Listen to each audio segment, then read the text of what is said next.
And welcome to Matt and Jess TV. I am Matt And Rose. I'm Jessica Bunbun. Welcome to our Yellowjackets Season 3, Episode 9 preview. This is the second to last episode of the season, provided, of course, that they don't surprise us with this bonus episode that has been in the can for like literally forever at this point. Yeah, it feels like if they were gonna air it, they were gonna air it. To me, my tinfoil hat has been that whatever they filmed, the story changed, and that they've decided that they're just not gonna show it. And maybe if they ever do like DVD bonus, you can see how it could have gone, and they'll give it to us that way. You know, they have all these like campaigns to release these director's cuts of superhero movies. Right. Can we have them release the bonus episode cut Right. at some point? Now, this episode, from the promo alone, they released this new preview after the last episode aired on Showtime, and it seems like there is a lot of very, very interesting stuff, but in particular, we might finally be getting close to a reveal related to Pit Girl that we have been wanting for a long time. Yes, there has been a lot more discussion about her this season since season one. Like,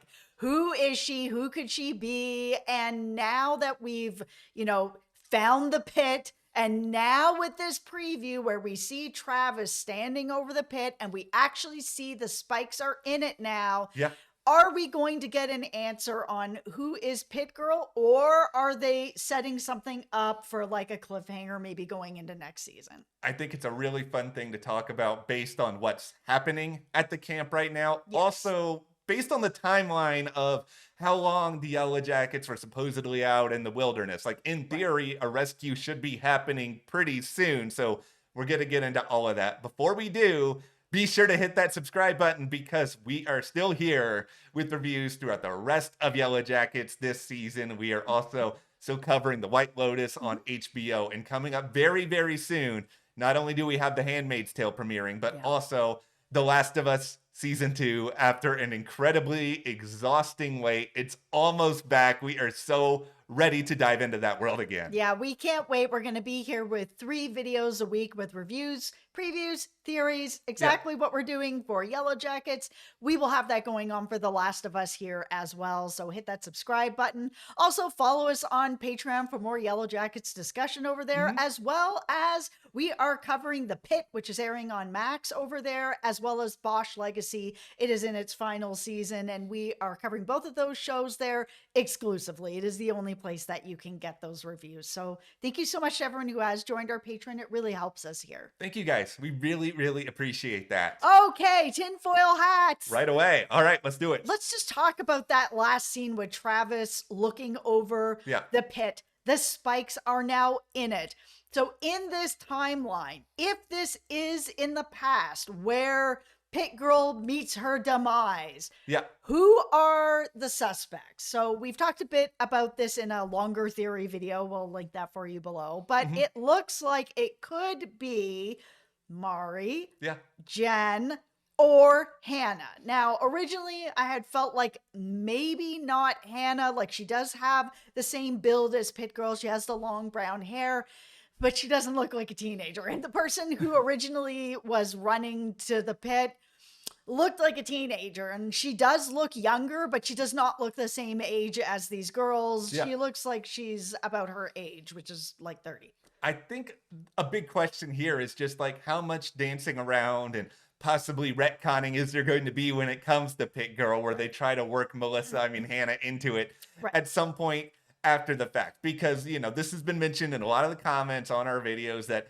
originally this was not meant to be that big a deal. But you know what? Clearly now it is. It's in this promo as the last scene. We see Travis standing over this pit and the spikes are in it. So clearly they're going to give us an answer and it is going to be a big deal. Yeah, it's just things evolve over time. The obvious comparison here is the goats on Severance, which were originally meant to just be a joke, and then it ended up being a particularly big thing. Yeah, everyone was like really down the hole theorizing about these goats from season 1, and they did come out and was like, yeah, it was just going to kind of be this one thing, but we hear you guys, and we are going to use them further in this last season, which they did. So it feels like it's kind of coming around to that. Yeah, there has to be a big fundamental purpose for the pit at this point. I mean, just starting with the fact that, you're going through a lot of effort in order to put these spikes down there because you're having Yes. to sharpen all of this wood. I mean, it clearly feels like you're either setting a trap for somebody who is already at the camp, or you're just preparing yourself in case there are other people who show up who you don't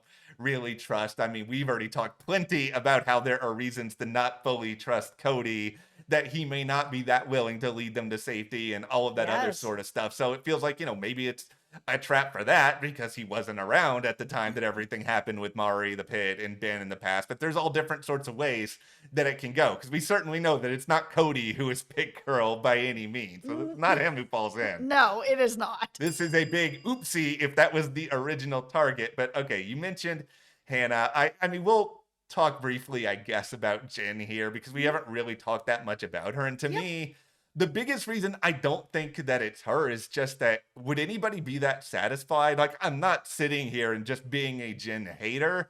It just feels like she's barely on the show. And even if this was not a big deal at first, this Pit Girl, the idea that you've waited for it for years and then you pay it off with a character that vaguely is a part of this world, that's just not going to be satisfying. I feel like at this point, I would rather it be Jen, who has been around a long time, than Hannah, who's been around for a minute. That it's like, oh, this big Pit Girl mystery, and it's just this random frog watcher that has been around for a minute, and she's going to be the big deal that ends up in this pit. I'm just going to like, okay, sure, I guess. It doesn't feel as satisfying because we just don't know her. We haven't spent much time with her, and it's kind of like, okay, sure.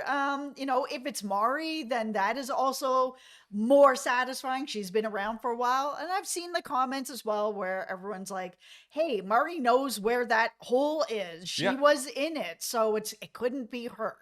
I feel like when you're in a really panicked state, the way that Pit Girl was, it's dark, you're in a panic state. It seems like she's being chased.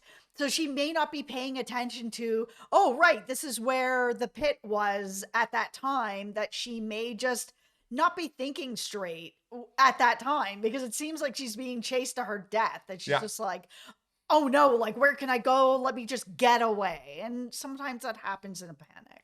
I will say this. There are times I forget where the lip of the curb is coming out of the grocery store, and I end up almost falling on my face. Listen, sometimes I forget why I'm going into the kitchen. You know what? Listen, if we are this forgetful when it comes to mundane things in our lives, I think it's pretty easy that in the wilderness, Mari's going to forget a specific place in the woods. But if we're in the dark, getting chased, scared for her life, I will believe it. Yeah.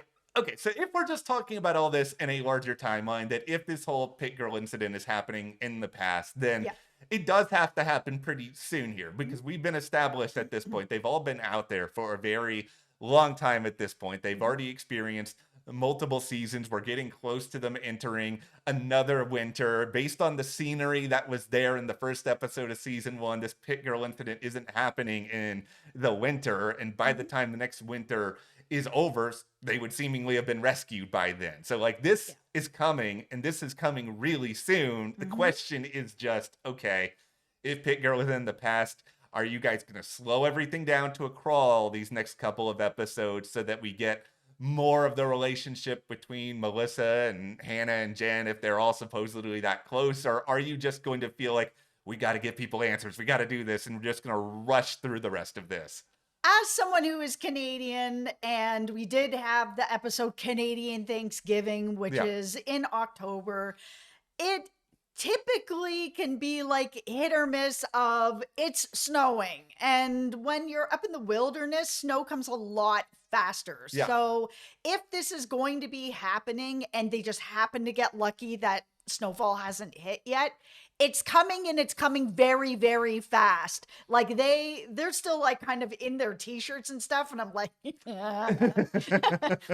is mid-October at this point, guys. You are not in your t-shirts. It's frigid. It is, minus whatever at night. There is no way that this is a thing that is happening. So for me, the suspension of disbelief is, if it's going to be winter is coming, and it is coming like tomorrow. Yeah, it's really, really fast. And that's why it feels like things have to move pretty quickly. And on top of all of this, the debates over a possible escape, the pit girl setup, the preview clearly suggests that the Shauna versus Natalie situation is escalating once Yeah. again. And I do think that we're moving into whether it's Shauna as the Antler Queen or somebody close to Shauna as the Antler Queen. It just feels like we're moving very much in that situation because, in the light of everything with Ben, nobody just feels like they're going to listen to Natalie anymore.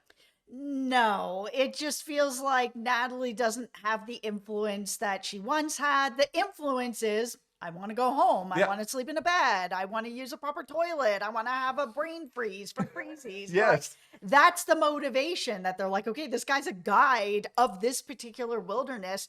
Great, let's get out of here. It's not really Natalie versus Shauna. It's Shauna versus everybody wants to go home.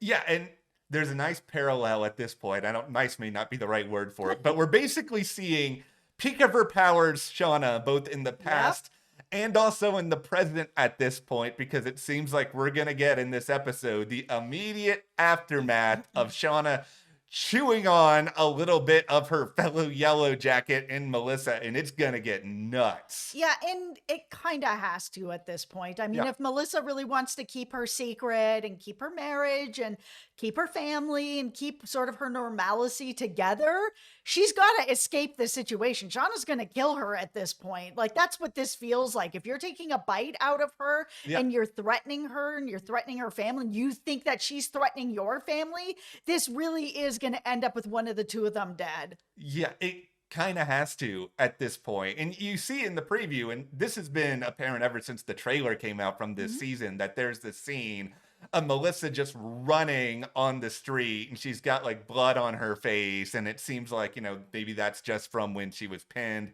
by Shauna or whatever, but it feels like she's clearly running from her or running from something or trying to find some element of safety here. Yeah, and then you see that car pull up in front of her and try to block her. So it just feels like somebody's gonna die in this episode. And is it gonna be Melissa? Are they gonna bring Hilary Swank in for 2 episodes to kill her off? Yeah.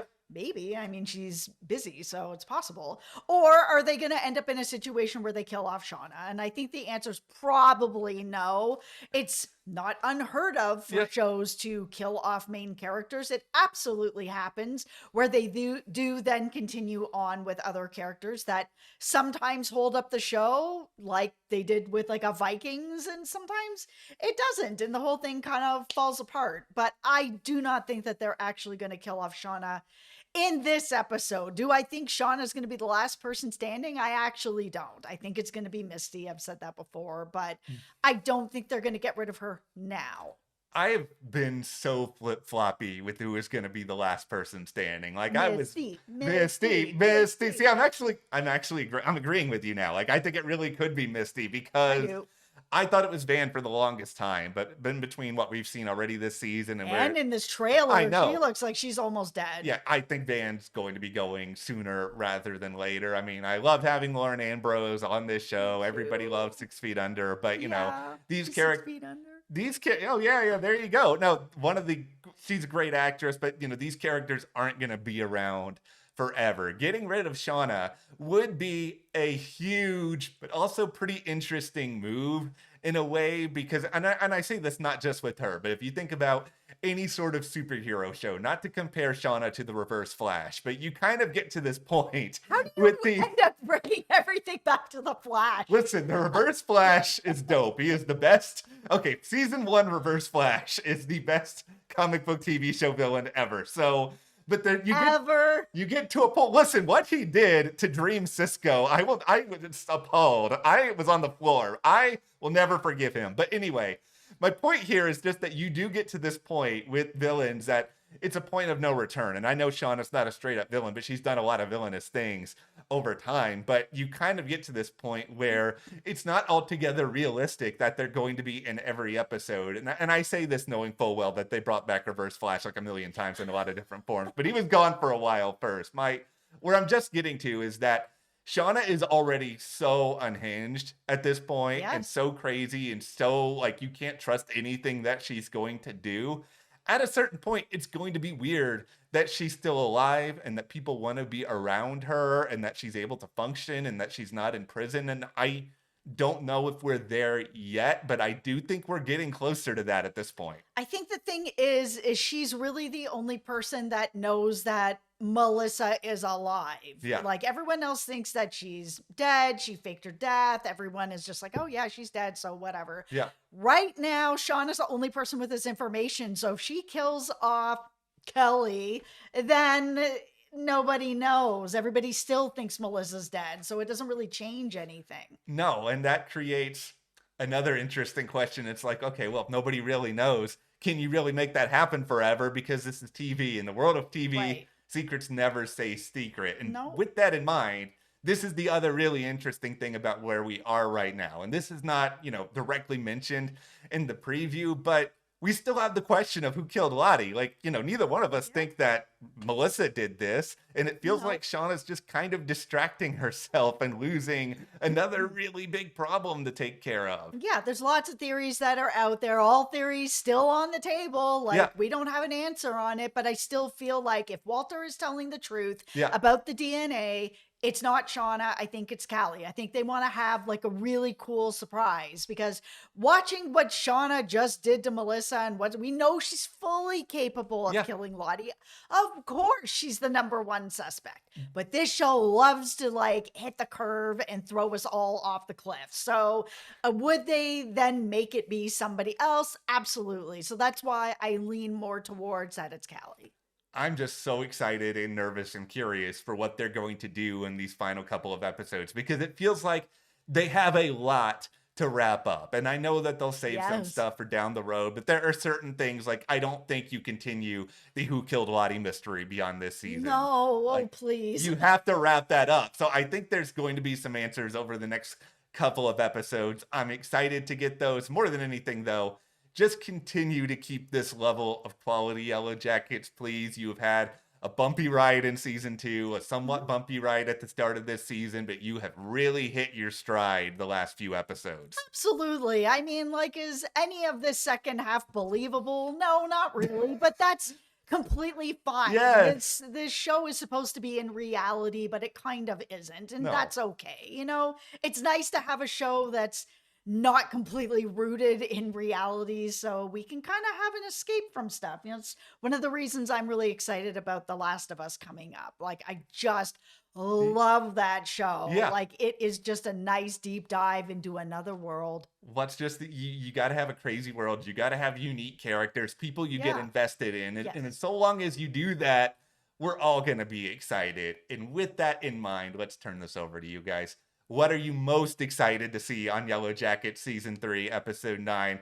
What do you think is going to happen leading into the finale? Give us your predictions, your theories, and also hit that subscribe button so you guys don't miss any other coverage. Support us further. Join our Patreon. That link is in the description. We're covering The Pit exclusively there in video form, plus Bosch Legacy. Thank you to our patrons. We'll see you here next time.